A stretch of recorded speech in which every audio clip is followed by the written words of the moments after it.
New details in the emerging story of how a team of Navy SEALs rescued a young American woman and another hostage from a band of armed outlaws in Somalia. The mission involved jumping out of an airplane in the middle of the night, hiking for miles in unfamiliar terrain, lethal combat, and a helicopter evacuation. In other words, just another day at the office for SEAL Team 6.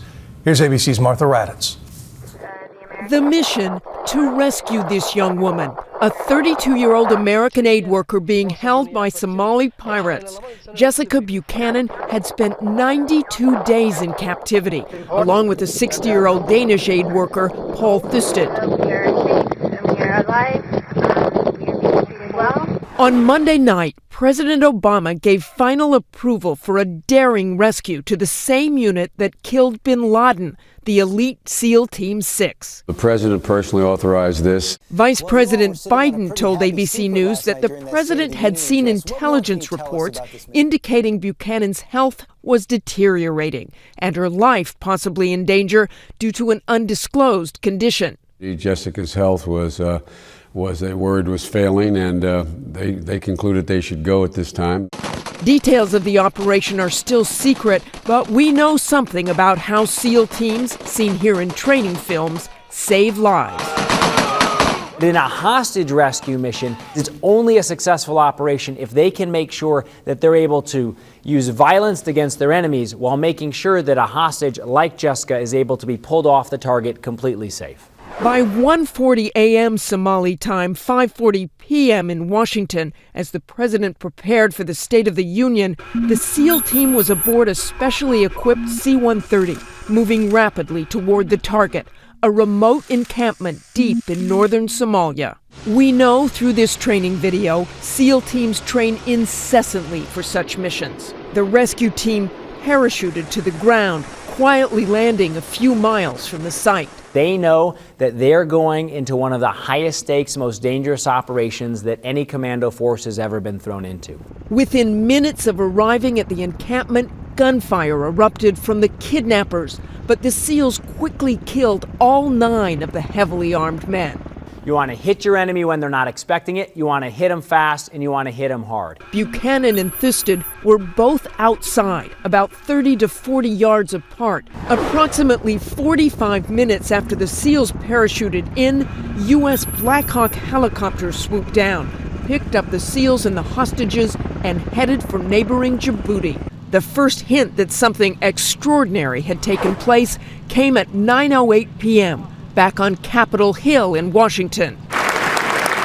As he walked into the House chamber for his State of the Union address, the president was seen congratulating Secretary of Defense Leon Panetta. Leon, good job tonight. Good job tonight.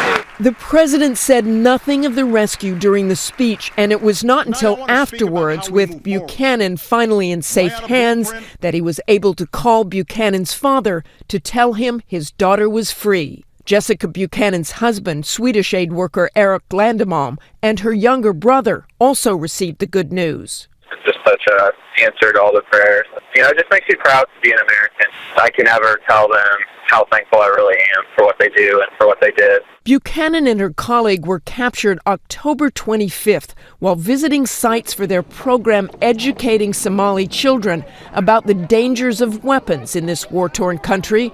Buchanan, who was born and raised in Ohio, had worked in Africa for years. She was always looking ahead, looking forward. What can I do? How can I grow?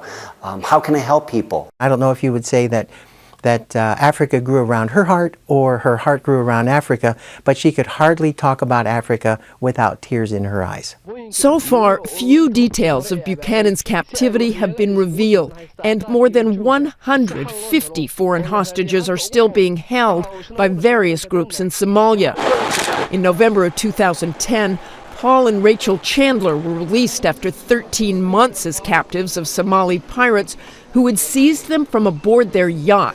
They spoke about the brutality they faced at the hands of their captors in an interview soon after their release. I looked back to Rachel and I could see Buggers was slamming the butt of a rifle into her head, and then I was dragged off around the corner. That anger I felt, that they were so cruel, so callous, so despicable. You have to find a way of dealing with that.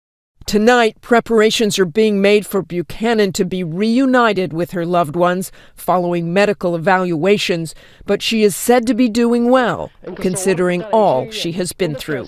For Nightline, I'm Martha Raddatz in Washington.